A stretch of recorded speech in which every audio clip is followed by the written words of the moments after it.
Mo has 1 year remaining on his current deal. His plan is, and he said this before, is to step down at the end of the 2025 season and maybe phase out his position. Our good friend Katie Wu from The Athletic joining us on FT right now. Here we go. Katie, are you ready to talk about a St. Louis Cardinals team that is cooked, buried, whatever you want to call it? Because we are, I think, at that time. Is it fair to say that fans and even the team, not the players, I get it, are like, it's not happening this year? Do we need to maybe take like a collective deep breath before we get into this? Because there is a lot to unpack in Cardinals land right now, and none of it really all that good. Okay, AJ, I'm going to let you start this one off because there's Walker, there's the Arenado Goldschmidt factor, among other things. So where would you like to begin with, Katie? I'm starting with this, what Katie Wu tweeted last night. I'm starting with this. The fans know they're cooked because ain't no one showing up to games. The smallest crowd ever at New Busch, ever. Now, I'm not talking like, I mean, I know COVID, the pandemic happened, not in Florida, but everywhere else. But St. Louis had the smallest crowd they've ever had in the history of the New Busch. And that's all you need that's it. The fans know it. Katie Wu knows it. Everyone else knows it. They just won't say it in the Cardinals organization. But when you go to where they're at and you look at the wild card standings, they're 6 out with a bunch of teams to jump. It ain't happening this year, guys. I'm sorry.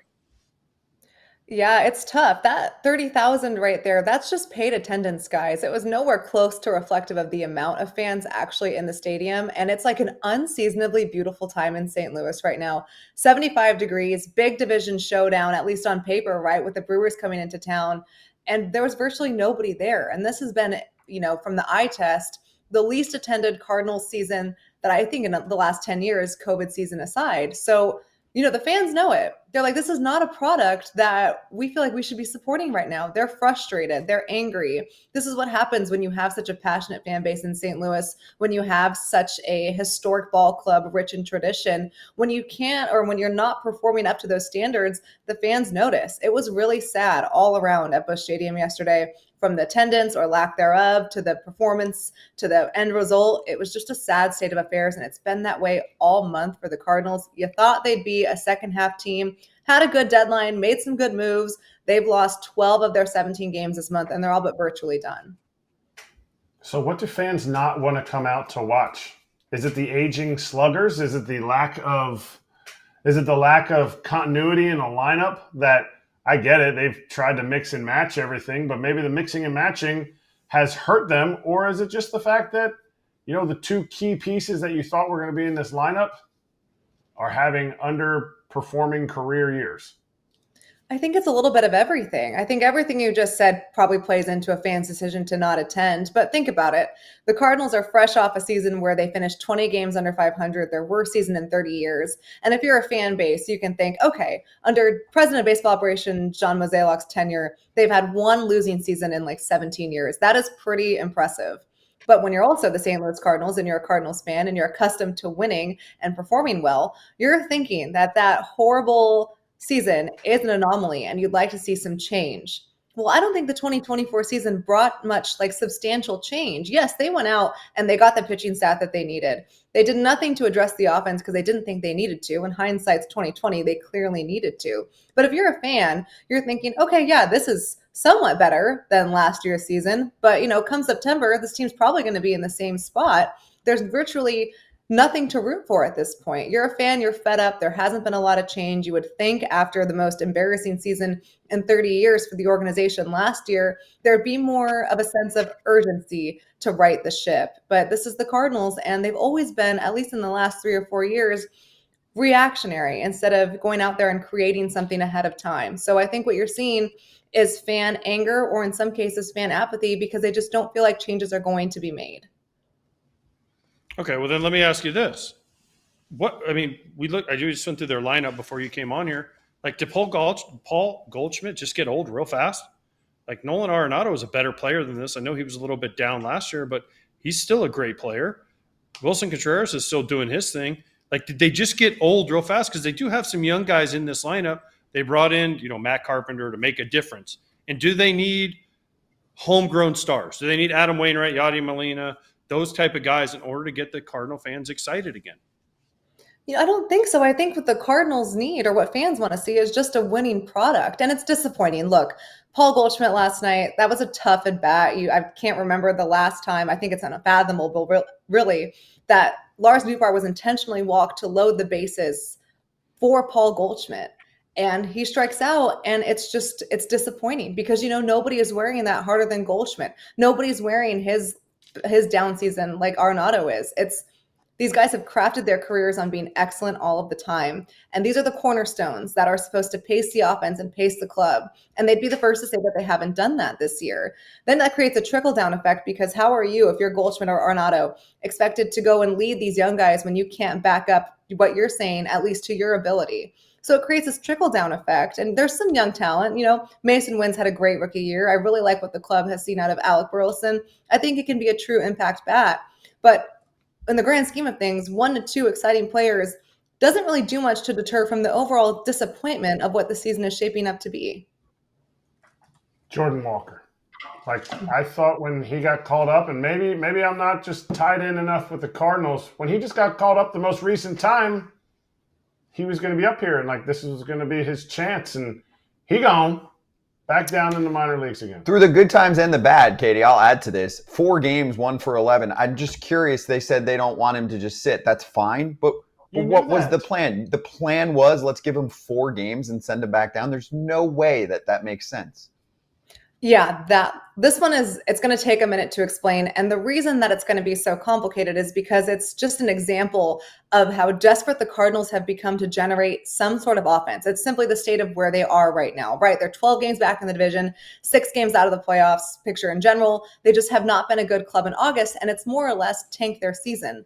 So all year, and even dating back to Walker's rookie season, John Mozeliak and Ollie Marmol have preached consistent playing time. What matters if you're a young player is that they're playing games every single day. They are not going to call Walker up to sit on the bench. Except for this 1 week where Matt Carpenter was on the injured list, but they knew that his injury was a lower back soreness, was not going to take more than the 10 days allotted. So the Cardinals are looking at how to maximize offensive production from a lineup that really has not produced anything offensively all season. They've really struggled against left-handed pitchers. They looked at the next 7 days. They saw they were going to face 3 lefties, and they said, okay, who's on our 40-man right now that can help us win 3 games? And the best bat for what they were trying to do was Jordan Walker. Now, the organization's rationale is 3 games at the major league level is not going to deter his long-term development. Is this a decision that they would have made in May or June? No, because they wouldn't feel the need to rush him up. That they feel the need to make that decision in the middle of August, that these 3 games against the Reds and the Dodgers, Cardinals were swept by the Reds. They won 1 against the Dodgers, so it didn't go well. That they felt the need that those 3 games were so important against lefties that it was worth calling Walker up and burning an option says all you need to know about the state of this team right now. It's not a sign of where they feel of Walker or where they feel about development or them all of a sudden having this change of course and believing he could come in there and be a platoon guy. That's not what they wanted. It was simply a state of desperate times, desperate measures. They needed their best bat off the bench to come produce against lefties. That happened to be Walker at the time. It didn't work out. Okay, so we just had Ryan Divish on about the Mariners, and they've kind of gone down in flames here after having a 10-game lead. Now the Cardinals are here. And I love John Mozeliak. I played when John Mozeliak was there. Ollie Marmol went to the same high school as I. I love Ollie Marmol. Is there someone that's going to take the blame? Because there is a manager that is going to be on the free agent market that knows the Cardinals organization just a little bit, some guy down in Miami. So is there a chance that somebody takes a hit? Because Mozeliak's been taking heat now for a couple of years with the roster construction, but that also goes back to Bill DeWitt, right? Because he doesn't let them open the pocketbooks and spend what they need to spend to make this team what the Cardinals used to be with the new economics. So is there a chance that we see changes in the Cardinals offseason? Yeah, you're spot on, AJ. Look, Mo takes a lot of heat, and he's not immune from criticism, but there's a whole upper layer that he's not going to touch because at the end of the day, it's not his money that he's spending. It's ownership's. And ownership between declining ticket sales, which is a product of the team's own doing, and all this uncertainty with their revenue streaming and their TV deals, the ownership isn't going to go out and say, okay, let's expand payroll again. So it puts Mo in a tough spot. It puts Ollie in a tough spot because you're only as good as your roster. I'm not sure what this is going to mean for the Cardinals long term. I think we'll have to wait until the season ends and see how everything plays out before we can really declare if any bold changes are going to happen. But look, Ollie Marmol was signed through that extension this spring through 2026. Mo has 1 year remaining on his current deal. His plan is, and he said this before, is to step down at the end of the 2025 season and maybe phase out his position. He's been here for so long. He's a staple of the organization. It's kind of hard to picture the Cardinals without John Mozeliak. But again, we'll go back to what I said about Walker. Desperate times call for desperate measures. So could we see some big changes? I certainly wouldn't rule it out, but right now I just think it's a little early to tell. Get super busy, and getting back on a good fall workout routine needs to be easy for me. With Anytime Fitness being available anytime, anywhere, they make it easy to work on getting stronger and more confident into my schedule. Kratz is spot on. It's got to be easy to make that routine happen. And that's why we love Anytime Fitness, with access to 5,000 plus well-equipped gyms open 24/7. And this is not your average gym experience. They also provide personalized coaching support that provides members the best training, nutrition, and recovery guidance, which includes the Anytime Fitness app that generates personalized workout plans and tracks your daily progress. Get after it, FT fam. To claim your free Anytime Fitness trial pass, visit anytimefitness.com and get yours today. We'll also drop that link in the description of this episode. Check out more info and claim that free trial pass at anytimefitness.com. I got one for you. What about the development of Victor Scott? Do you feel like he's in a good spot to succeed long term? You know, I know a lot of the attention has been on Jordan Walker, and AJ mentioned earlier, it's a small sample size. He looks like a really exciting young player. I know they've worked on getting a little more slug out of him. You know, what have you seen from him? And is he being a good sport with not seeing the results at the plate this year at the big league level yet? So Victor Scott, both times he's been called up to the majors, has been out of dire need. And I don't want to take away from Scott and what he's accomplished. You know, when you aren't maybe ready for the majors and you're still counted to produce every day, like Victor Scott is their everyday starting center fielder right now, that's a tough job. And I think he's handled it really well. I still think he has a very bright future. But, you know, they don't have Michael Ciani, who before his oblique injury a couple weeks ago, I thought was a front runner for a Gold Glove center fielder. And I just think it's really hard to really evaluate Victor Scott and what he's doing, because he probably isn't quite yet ready for the major leagues, at least from an offensive standpoint. And he's made some great work with his swing. You're seeing a little bit more slug, but it's hard for me to evaluate on what he could do from a development standpoint, because the signs probably say that he should still be in AAA, but the Cardinals don't have a center fielder. That's what happens when Ciani is hurt. And your original starting center fielder, you traded to the Los Angeles Dodgers, Tommy Edman, 2 days in. That certainly looks like a good fit. And I'm not knocking that trade. That trade made total sense. When I was on the show with you guys at the deadline, I talked about how I thought the Cardinals really won that trade, even if it meant parting with someone as gritty as Tommy Edman. But Lars Nootbaar can play center, just not as well as Ciani or Victor Scott. The Cardinals have prioritized defense and center field over everything else. They're going to continue to do that. And unfortunately, it puts Victor Scott behind the 8 ball a little bit.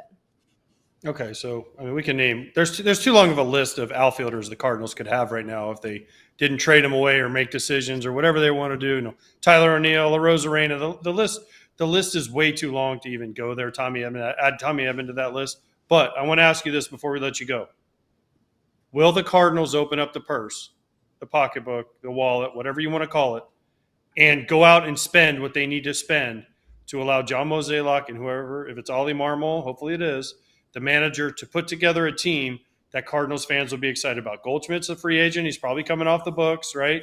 They're going to have to go out and make some moves. All their starting pitchers are one-year deals, right? Lynn, Gibson, all these guys are on these one-year deals. Will they be able to go out and spend what they need to spend to make this team exciting again? Will they? Probably not. It goes back to what we said, AJ, about the lack of revenue. Look, the Cardinals bolster their payroll. How can they have a lack of revenue? They have Ballpark Village that is absolutely insanely packed, even when the Cardinals aren't there. Oh, trust me, I know. But this is the rationale they're going to give. And you as a fan can decide if you're going to take it or not out of ownership. This is what ownership is going to say. Tickets have declined. Season tickets are not up to where they usually are. That's the product of back-to-back, what's shaping up to be at least, back-to-back losing seasons. That TV deal and the lack of clarity in terms of revenue, that's legit. But I'd highly doubt the St. Louis Cardinals aren't going to have a TV deal. They're one of the most profitable teams in all of sports, not just in baseball. It goes back to our original point on fans being frustrated. They know there is money to spend. Ownership won't do it. they are okay with, this is the message they're sending at least, okay with fielding a competitive club on paper. But honestly, guys, look at the Cardinals all season. Were they actually really a competitive team? Because there's a difference between competing in the standings and actually being a legitimate competing club. I'm not sure if the Cardinals were that second option at all this year. It's a good call. And also, if people want to look up, separate LLC, I call it, right? Separate business. They could be crushing it in that business, but that's not the ticket sales and the whole They're the TV smallest, rev and all that. 30,000 plus fans, paid attendance. Paid attendance. I don't care who showed up. Paid attendance. And that was the smallest since how long did you say? Katie? 2006 is when the stadium opened? 2006? 2006. 30,000. There's some jealous ball clubs about the 30K number for paid attendance. I'll tell you that. By the way, I mean, you talk separate LLCs and you're talking about this small attendance and this and that. Like, gosh dang, man. Like 30,000, like Kratz said, is unbelievable. You would think there'd be like a Tuesday day game against, I don't know, the Oakland Athletics. The and you're like, okay, Yep. Nobody's showing up. But they have so many season ticket holders. They have so many lifers that it just doesn't go away for them. They love it.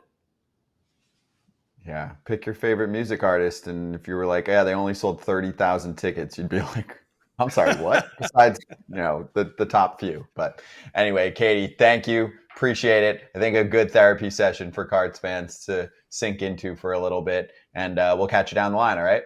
You got it, guys. Thanks so much. Hey, everybody. Be sure to like and subscribe for more content. We're back here every weekday, all year long, so do not miss an episode. The videos are coming in all day. Here's another video you might enjoy. Baseball the way it should be covered.